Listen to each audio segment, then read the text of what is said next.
Bom dia, oitavo ano, como vão vocês? Espero que bem, que estejam todos se cuidando. Estou gravando esse vídeo aqui para a gente dar continuidade ao nosso assunto sobre Revolução Industrial.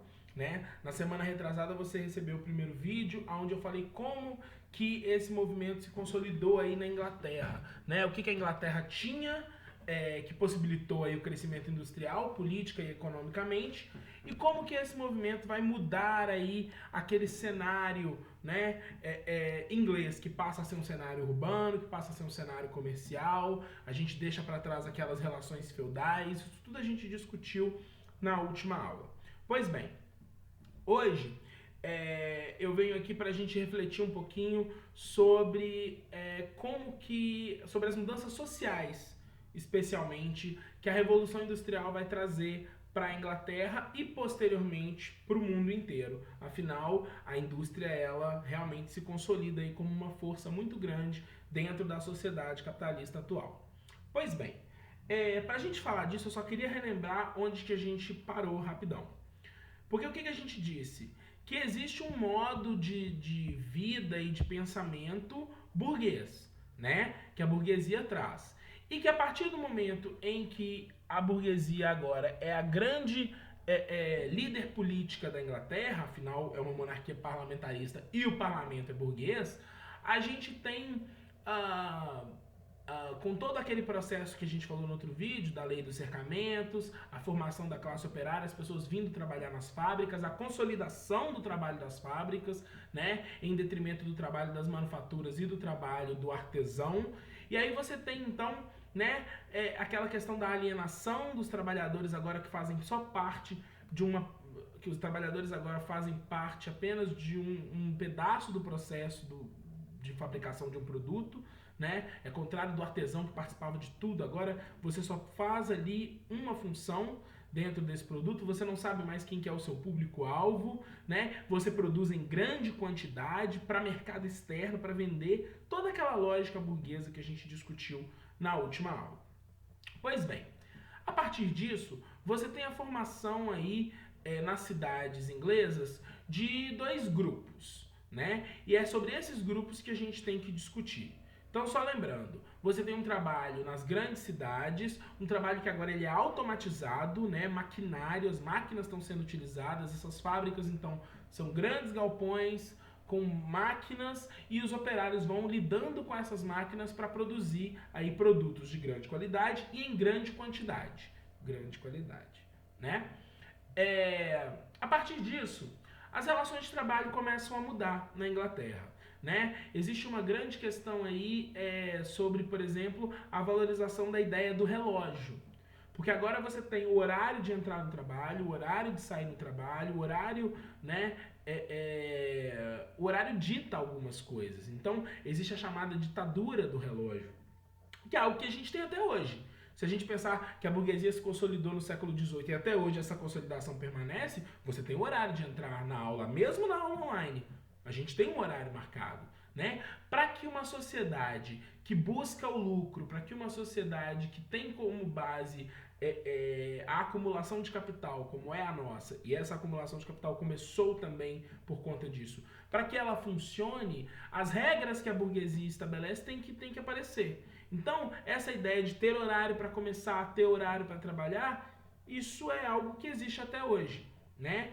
Então, o registro do tempo de trabalho, esse tempo que você trabalha. Até porque é isso que calcula o seu salário, né? A gente recebe, em grande maioria, né, dos empregos formais que existem no mundo, a gente recebe pelo tempo que a gente trabalha. Você vende a sua força de trabalho, você vende o seu tempo para estar disponível para gerar alguma coisa para aquela empresa. Essa lógica é a mesma, né? Tanto na indústria quanto em outros setores, como é o setor de serviços. Tá certo? Né? Entendem isso que eu estou falando? E essa lógica ela é estabelecida aqui. Então, a ideia de tempo útil, né, que é o tempo que você está trabalhando, que você está dedicado para a fábrica, essa é a ideia e essa é a lógica que vão vigorar nas grandes cidades inglesas no século XVIII. Essa é a ideia e essa é a lógica que vão aí pautar as atividades comerciais da Inglaterra. E diante disso, você tem a partir de agora dois grupos economicamente falando. O grupo dos donos das fábricas, dos patrões, a burguesia, né? Burguesia, então, agora são os donos das fábricas, são os donos dos bancos, dos navios que levam os produtos, dos grandes comércios, né? Dos setores industriais. Tudo aquilo que gera lucro para a coroa, os donos são a burguesia, certo? E você tem as pessoas que vendem o seu tempo de trabalho por um salário e que trabalham para essas pessoas da burguesia. Essas pessoas são o proletariado. Então vamos repetir para não ficar confuso. Eu tenho dois grupos agora, economicamente falando. A burguesia são os donos das fábricas e o proletariado, os trabalhadores que trabalham nessas fábricas, vendem o seu tempo de trabalho para ganhar dinheiro, certo? Para ganhar um certo salário. Essas pessoas, o proletariado, eles estão sujeitos a todas as mudanças que o dono da fábrica quiser fazer. Então é ele que determina o tempo que vai ser trabalhado, o salário que vai ser pago, isso tudo é determinado aqui. E essa galera aqui, até porque as outras atividades comerciais estão aí em falta na Inglaterra, elas acatam essas decisões, né? E esses grupos, burguesia e proletariado, em um determinado momento eles vão acabar entrando sim em contraste, eles vão se tornar antagônicos, antagônicos no sentido de um contrário ao outro. Tá? As tensões entre patrões e proletários, entre patrões e empregados nas fábricas do século XVIII, elas são extremamente comuns. Né?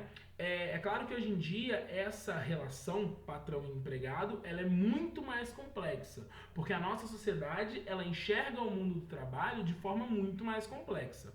Né? A gente não trabalha só em fábrica mais, como é a Inglaterra no século XVIII.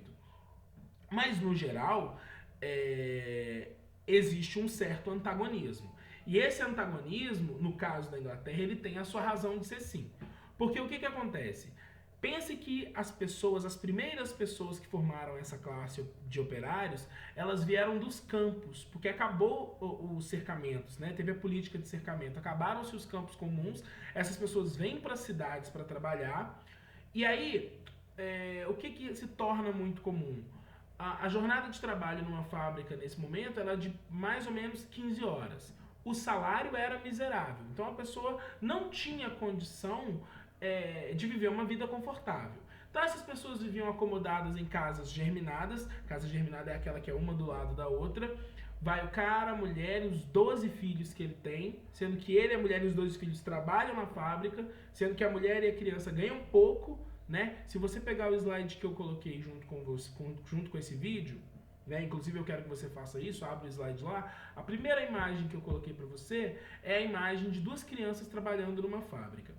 Essa imagem é uma fotografia, né? No século XVIII ainda não existia fotografia, então não é uma imagem do século XVIII. Mas isso mostra pra gente que esse tipo de coisa permanece na Inglaterra durante muito tempo.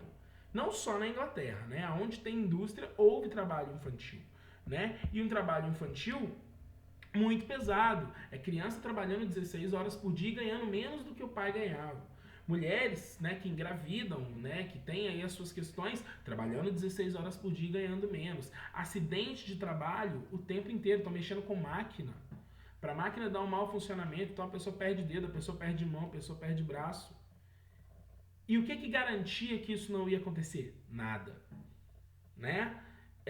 Então as pessoas não tinham esse conforto, né? Casas que não tinham encanamento, porque encanamento não existia, então faltava água, ou seja, proliferava doença, proliferava e não tinha saneamento básico, né? Então tuberculose era super comum, as condições de vida do proletariado eram muito difíceis, né?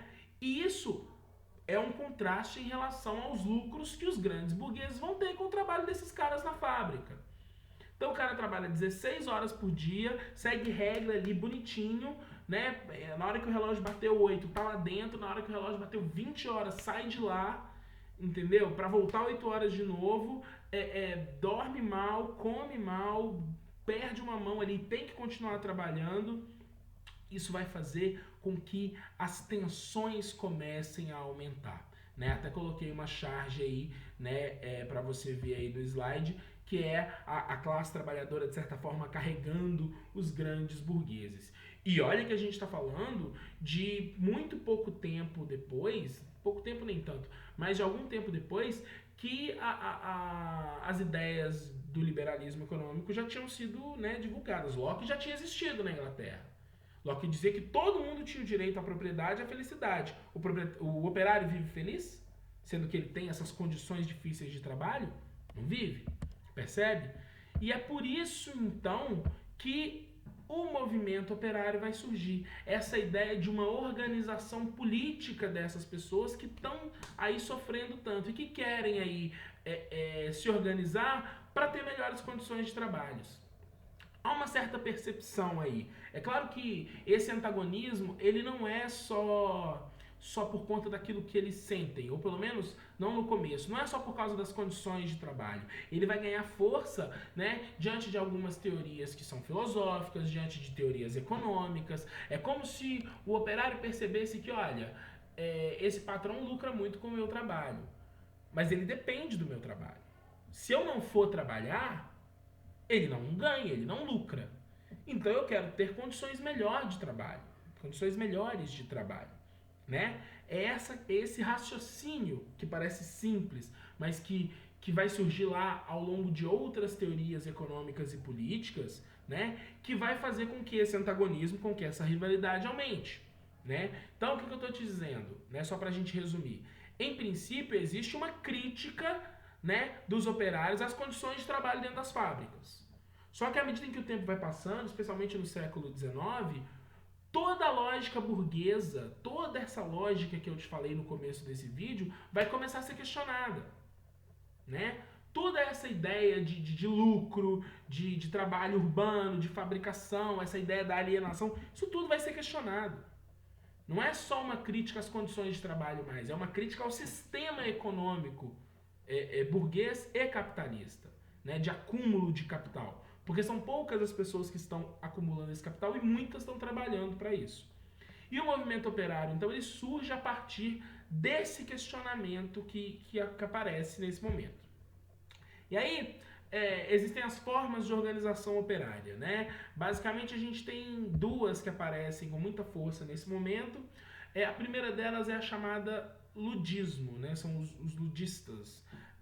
Esse nome vem de um operário, né, que tinha o sobrenome de Lud, e que em um determinado momento, revoltado com as condições com as quais ele vivia trabalhando, ele quebra as máquinas da fábrica que ele trabalhava. Ele quebra uma das máquinas. E isso vira um movimento, de certa forma, né? Ele era funcionário da indústria têxtil. Lembre-se que a Inglaterra produzia tecido para o mundo inteiro, já te falei isso. Então, aos poucos, em vários locais isso começa a acontecer. Os operários invadem as fábricas de noite, quebram as máquinas, que aí no outro dia ninguém trabalha, porque não tem máquina. Como é que a fábrica vai funcionar sem máquina? Né? E aí um movimento que vai criticar muito essa ideia da tecnologia, essa ideia da gente depender do maquinário, né?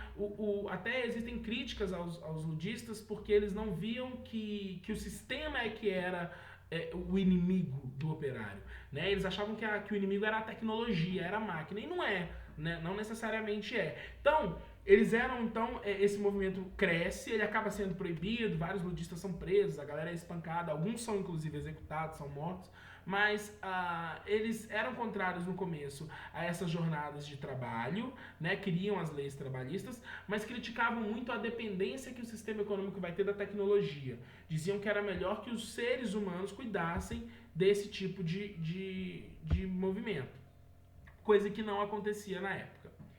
Né? E eles eram também conhecidos como os quebradores de máquinas, porque eles invadiam as fábricas à noite, quebravam as máquinas e deixavam os patrão doidos. Pois bem, a partir do ludismo, mas não junto com ele e não contrário a ele também, vão surgir as trade unions. Trade unions são literalmente os primeiros sindicatos, né? Sindicato é uma organização que existe até hoje, né? Que são essas organizações políticas mesmo, aonde os operários se reúnem em grupo para cobrar esses direitos de forma institucional. Então o sindicato ele organiza assim as greves, ele organiza as passeatas, mas ele também é o cara que vai lá, né, no poder central e chega lá, bate lá na porta e fala: olha, nós estamos precisando de ajuda, a gente não está aceitando isso aqui não, né? Os sindicatos no começo, as trade unions inglesas foram proibidas, né? Muitos líderes sindicais foram perseguidos e eles são aceitos, até para conter um pouco essa revolta das pessoas, por volta de 1824, então já é no século XIX, né, que os sindicatos são aceitos. Até hoje existe sindicato, tá? Quase toda categoria tem o seu sindicato aí. E através dos sindicatos é que vai surgir esse movimento que eu vou te explicar agora para terminar a nossa aula de hoje, que é o movimento do cartismo, né? O cartismo é um movimento que ele, de certa forma, vai expressar de forma mais clara essa indignação da classe operária diante das porcas condições de trabalho que esses caras têm. Percebam que eu já estou falando de século XIX. Né? O cartismo ocorreu no século XIX.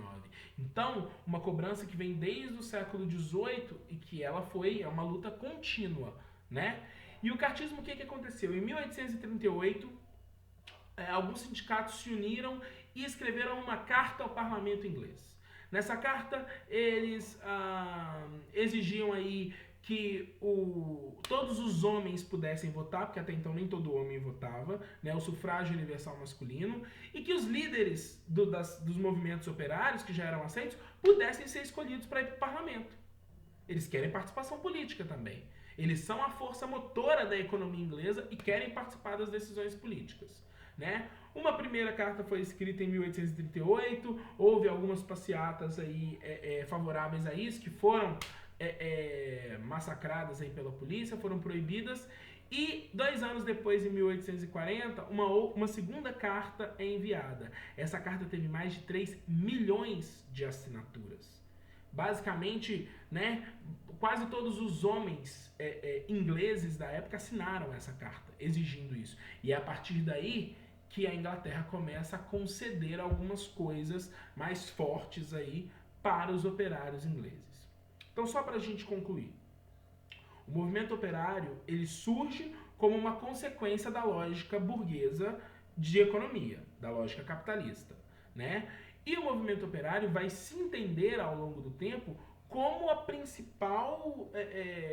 como o principal motor dessa economia, né? Se não tem operário, a fábrica não funciona. Se a fábrica não funciona, ela não produz e ela não lucra. Só que eles não fazem parte deste lucro, dessa margem de lucro. E é aí que os antagonismos, a rivalidade entre burguesia e operariado vão surgir. A burguesia tem poder político e à medida em que os operários vão lutando, eles acabam adquirindo poderes políticos também. Então, os direitos trabalhistas, o trabalho infantil, o trabalho das mulheres, né, tudo isso acaba sendo revisto por conta dessa política aí operária, tá certo? Se você ficou com alguma dúvida, deixa aqui embaixo, né, no chat a sua dúvida, vai o slide junto com esse vídeo, e aí a gente ainda tem que discutir as mudanças culturais desse período, o que a industrialização mudou na vida das pessoas, tá? Mas isso é assunto para outro. Tchau!